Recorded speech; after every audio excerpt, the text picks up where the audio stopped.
Some people are born with everything while others have to work for it.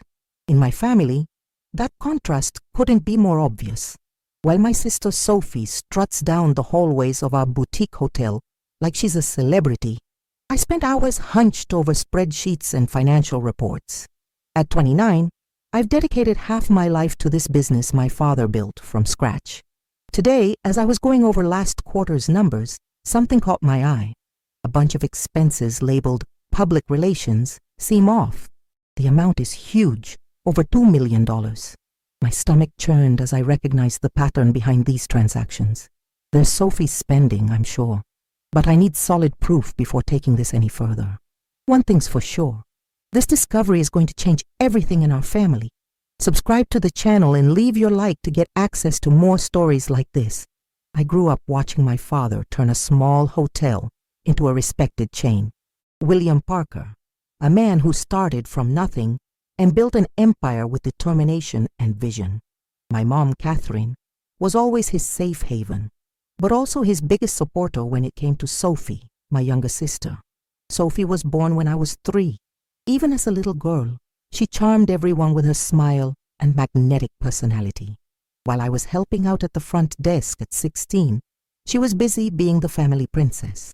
Now, at 26, she's become a digital influencer who uses our hotel chain as the backdrop for her perfectly curated life on social media. Nathan Brooks came into our lives 6 months ago when my dad hired him as a financial consultant. He's different from the other executives, observant, shrewd, and not easily taken in by Sophie's charm. In the last few weeks, I've noticed him giving worried looks during board meetings. Yesterday, Nathan pulled me aside. "Emily, we need to talk about some irregularities I found," he said, with a serious expression that made me sit down immediately. That's when I began to understand the true magnitude of the problem we're facing. The way my parents run the company has always been more emotional than professional. They see the hotel chain as an extension of our home, where the rules can be flexible and the boundaries blurry. But now, with Nathan's findings, I realize that this mindset might cost us everything my father built. During the meeting with Nathan, every document he showed me hit like a punch to the gut. Corporate cards used for shopping sprees at luxury boutiques, private trips billed as technical visits, extravagant dinners disguised as business events, all under Sophie's name. "Your sister is using the company as her personal bank," Nathan explained, showing me a detailed spreadsheet. "In the last 18 months, that's over $2 million in unjustifiable expenses." Sitting in my office after the revelation, I started piecing things together. Sophie's lavish parties, her designer handbags, the non-stop trips to exotic destinations. Everything made sense now. While I was burning the midnight oil worrying about cost optimization, she was draining our resources. The worst part is that my parents probably knew. Mom always defended Sophie's expenses as a digital marketing investment. Dad, for his part, never could say no to his little girl. Meanwhile, I had to justify every single cent of my salary in budget meetings. I decided to dig deeper. With Nathan's help, we accessed old records and uncovered an even more disturbing pattern.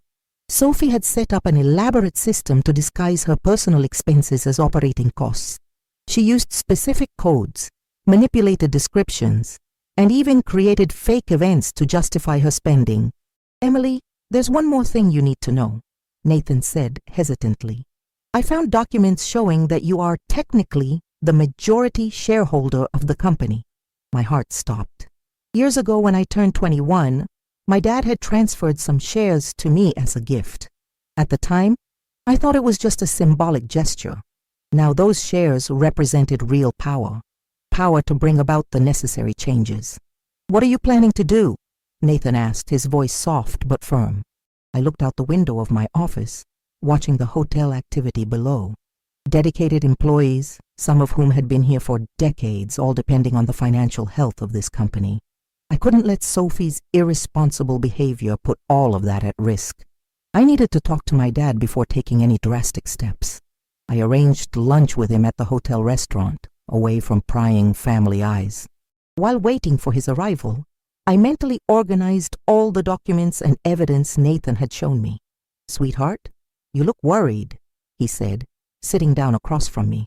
For a moment I saw not the successful businessman, but the dad who used to take me around every corner of the hotel when I was little. "Dad, we need to talk about Sophie," I began, keeping my voice steady. "I discovered something serious about the company's finances." As I presented the evidence, I watched his expression change. First disbelief, then concern, and finally resignation. He knew. Maybe not the full extent, but he knew. "Your sister always had a different lifestyle," he tried to justify. "And her work on social media brings visibility to the hotels. $2 million in personal expenses, Dad. That's not marketing. It's embezzlement," I replied, shoving the reports in his direction. "And there's more. I just found out I'm the majority shareholder." His face paled. "Emily, we're a family. We need to protect each other." "That's exactly what I'm trying to do," I argued. "If we keep going like this, there won't be a company to protect. The employees who rely on us, the legacy you built, everything is at risk." My dad fell silent for a long while, fiddling with his coffee. Finally, he looked up at me. "What do you suggest?" "Structural changes, clear expense policies, real corporate governance," I listed. "And Sophie needs to be held accountable." "Your mom isn't going to take that lightly," he warned. "I know, but I have no choice," I replied. "My birthday party is in 2 weeks. Everyone's going to be there, including the board. I'm planning to make an announcement." He nodded slowly, looking older than ever. "You remind me so much of myself at your age, determined to do what's right, no matter the cost." I left that lunch with an even heavier weight on my shoulders, but with the certainty that I was on the right path. The 2 weeks leading up to my birthday party were intense. Nathan and I worked tirelessly, planning every detail of the presentation to the board.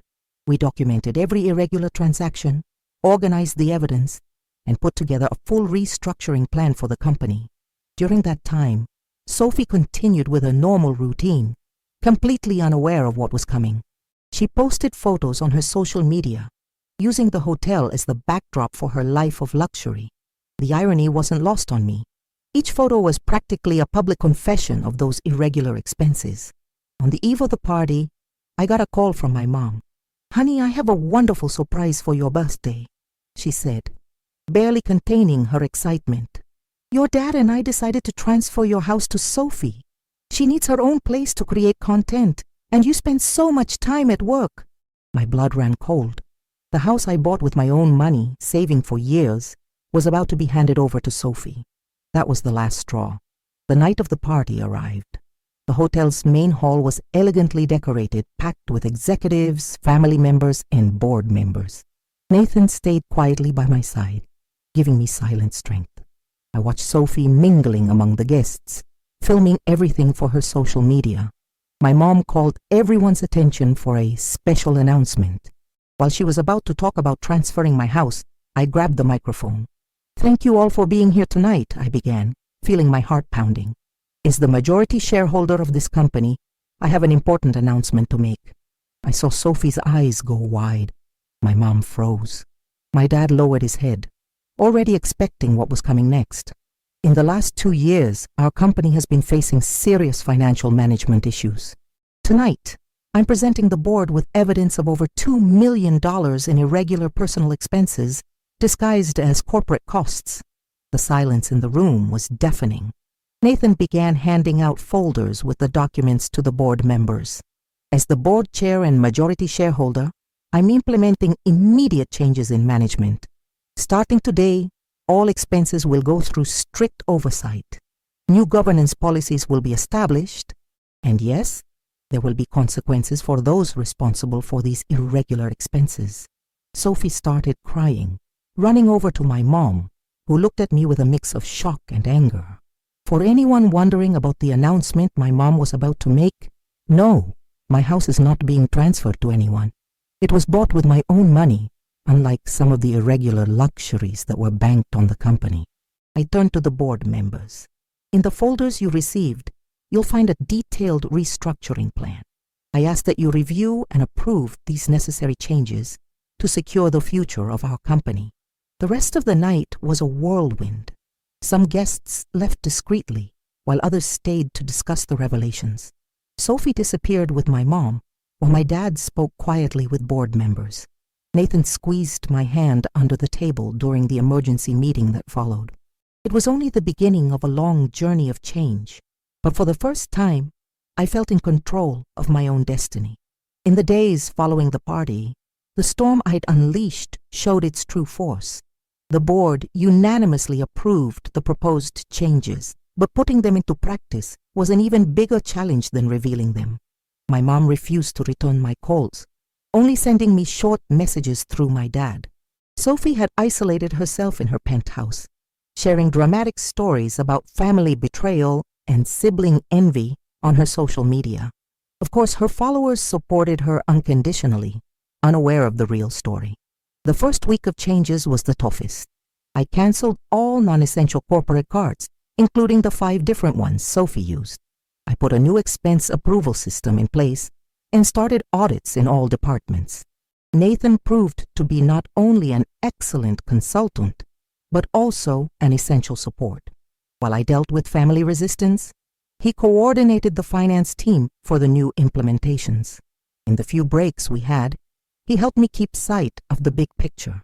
"You're doing the right thing," he told me over a late coffee. Family businesses often fail precisely because they can't separate business from personal relationships. By the end of the second week, Sophie paid me a surprise visit. She walked into my office without her usual makeup and designer clothes. "You ruined my life," she started, though her voice lacked its usual conviction. "My followers are asking why I'm not posting content from the hotels anymore." "You can keep creating content," I replied calmly, "but as a hired professional with clear goals and proper pay, not as someone using the company as her personal bank." For the first time ever, I saw Sophie really listen. And how would that work?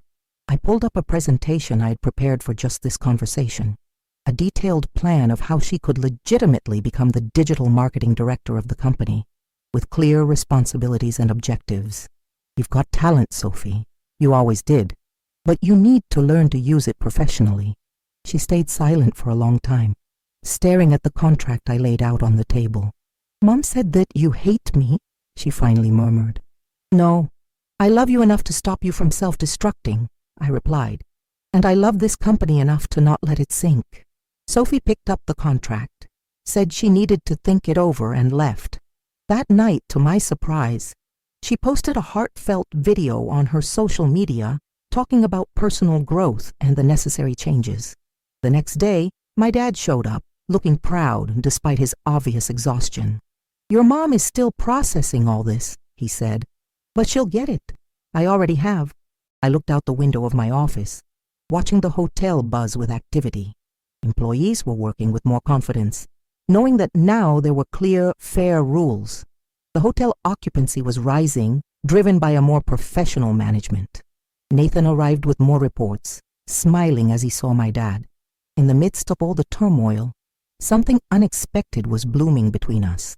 Maybe sometimes things need to fall apart so that something better can be built. The following months were a time of intense transformation. Sophie surprised everyone by accepting the role of digital marketing director, diving headfirst into management and business strategy courses. Her first professional campaign delivered impressive results, boosting our occupancy rate by 30%. Mom started reaching out again when she saw the positive changes in Sophie. "Over a reconciliation lunch," she admitted, "seeing your sister actually working and growing, maybe I was too overprotective." The company was flourishing under the new management. We launched a professional development program for employees, modernized our facilities, and even expanded to 2 new locations. What was most rewarding was seeing the spark in the team's eyes, now that everyone had an equal chance to grow. Nathan and I grew even closer during this change period. Our long work meetings often turned into dinners where we discussed not only business strategies, but also our dreams and fears. He showed me that being strong doesn't mean being inflexible. One particularly hectic afternoon, Sophie burst into my office, waving her tablet. "I need to show you something," she said excitedly. It was a detailed presentation for a new project, a mentorship program for young digital entrepreneurs. I realized I can use my experience to help others avoid the same mistakes, she explained, her eyes shining with a purpose I'd never seen before. Dad started spending more time mentoring both of us, sharing his experience in a more structured way. During one of those sessions, he confessed, "Together you two are stronger than I ever imagined. Sophie has the creativity, you have the discipline, it's the perfect combination." The most surprising moment came when Mom organized a family dinner and announced that she was going back to college to study business administration. "If my daughters can reinvent themselves, I can too," she declared, making everyone laugh and get emotional. Nathan proposed to me during a board meeting, turning a presentation of results into an unforgettable moment. Sophie, of course, captured everything and turned it into viral content that brought even more positive visibility to the chain. Our story of business and family transformation started drawing attention. Sophie and I were invited to speak at corporate events, sharing how we turned a moment of crisis into an opportunity for growth. During one of those events, a young businesswoman asked me if I regretted being so hard during that birthday party. I looked over at Sophie, smiling in the front row, at Nathan holding my presentation, and at my parents, proud in the back of the auditorium. "Sometimes love means making tough decisions," I replied. "Real success isn't just in the numbers. It's in how we grow as people." The hotel chain is now known not only for its hospitality excellence, but also for its transparent management and strong family values. Sophie jokes that we're the perfect example of how to turn a reality show into a business success story. And she's right. Because in the end, it wasn't just about fixing a company. It was about fixing a family and discovering that sometimes the greatest gifts come disguised as challenges. 2 years have passed since that birthday party that changed everything. Today, sitting in my office with a view of our newest property, I reflect on how every tough decision brought us here. Sophie has become a respected executive, completely transforming our digital presence. Her latest initiative, a loyalty program integrated with personalized experiences, boosted our revenue by 45%. More importantly, she found true purpose in her work. "You know what's funny?" she told me during our last strategy meeting. "Before I spent millions trying to look important. Now I earn less, but every cent has real meaning." My parents have also evolved in surprising ways. Mom graduated in business administration and now leads our corporate social responsibility program. Dad, finally free to focus on what he really loves, is developing new boutique hospitality concepts. Nathan and I got married in an intimate ceremony in the garden of our flagship hotel. Sophie organized everything, turning the event into a case study in organic marketing that went viral naturally. "See?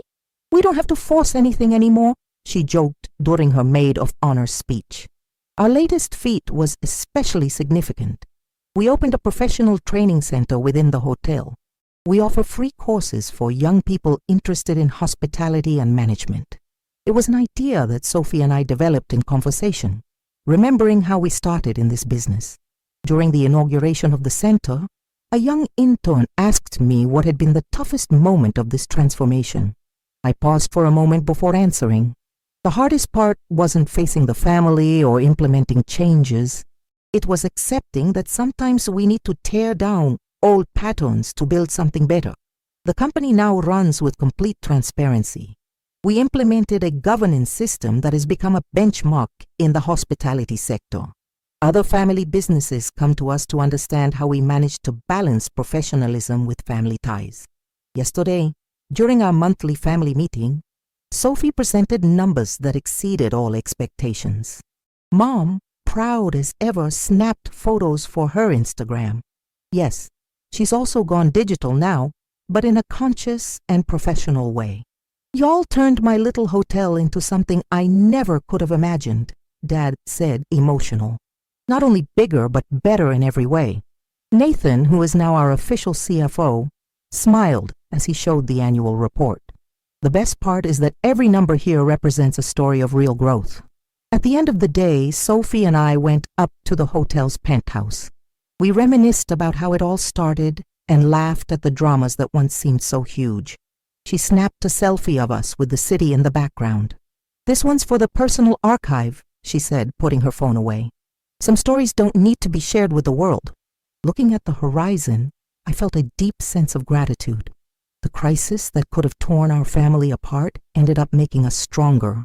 We discovered that true luxury isn't about extravagant spending, but the satisfaction of building something meaningful together.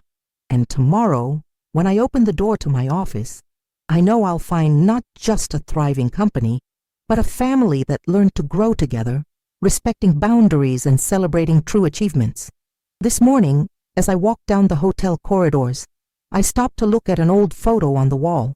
It was from the inauguration day 30 years ago. Seeing my father's hopeful smile in that picture made me realize just how far our transformation went beyond just the numbers. Sophie now leads monthly workshops for young digital entrepreneurs, sharing not only her marketing techniques, but also her lessons on financial responsibility. My biggest achievement, she told me recently, is showing that we can be influential and still be genuine. Nathan revolutionized our financial management, creating a transparency model that other hotel chains have started to copy. At home, we've become partners, not only in business, but in life. I'm expecting my first child next year. Mom, now graduated and more fulfilled than ever, overhauled our HR policies. Her employee development program has become a benchmark in the industry. Now I understand why you always stressed professionalism, she admitted during our last lunch. Dad, though now more removed from day-to-day management, found a new passion: mentoring startups in the hospitality sector. His experience, combined with a fresh perspective on corporate governance, has helped several entrepreneurs avoid the mistakes that nearly cost us everything. Our story has even become a case study at a top business school. The professor in charge of the study highlighted how we managed to transform a family crisis into an opportunity for a business revival. Yesterday, during a board meeting, we presented the last quarter's results. The numbers were impressive, but what was most rewarding was seeing the spark in every family member's eyes. It wasn't about power or privilege anymore. It was about a shared purpose. Sophie joked that we should write a book, From Family Drama to Business Success, a survival guide. We laughed, but there was a deep truth there. Our journey proved that with courage, transparency, and the willingness to change, it's possible to turn even the toughest challenges into our biggest achievements. Subscribe to the channel and leave your like to get access to more stories like this. Next month will mark 3 years since that birthday party that changed our lives. To celebrate, we're organizing a special event that will bring together the entire team, from the executives to the cleaning staff. It's our way of showing that every single person was essential to this transformation. Sophie put together an amazing presentation, comparing old photos with current ones. I used to measure success in likes, she joked during rehearsals. Now I measure it in genuine smiles and lives touched. Nathan and I decided to use this occasion to announce the expansion of our professional training center. Soon, we'll be offering full scholarships for young people from underprivileged communities interested in hospitality. My parents, now the biggest advocates of corporate governance, joked that they needed a rebellious daughter to understand the true meaning of professional management. Mom even started a podcast about business transformation in family companies. Last night, alone in the office, I found Sophie's old corporate card in a drawer. Instead of feeling anger or resentment, I felt grateful. That crisis forced us to grow, to reinvent ourselves, and to discover strengths we never knew we had. Our story proves that sometimes you have to weather a storm to build something stronger. Today, we're not just a stronger company or a more united family. We are living proof that with courage, honesty, and the willingness to change, we can turn our biggest challenges into our greatest triumphs.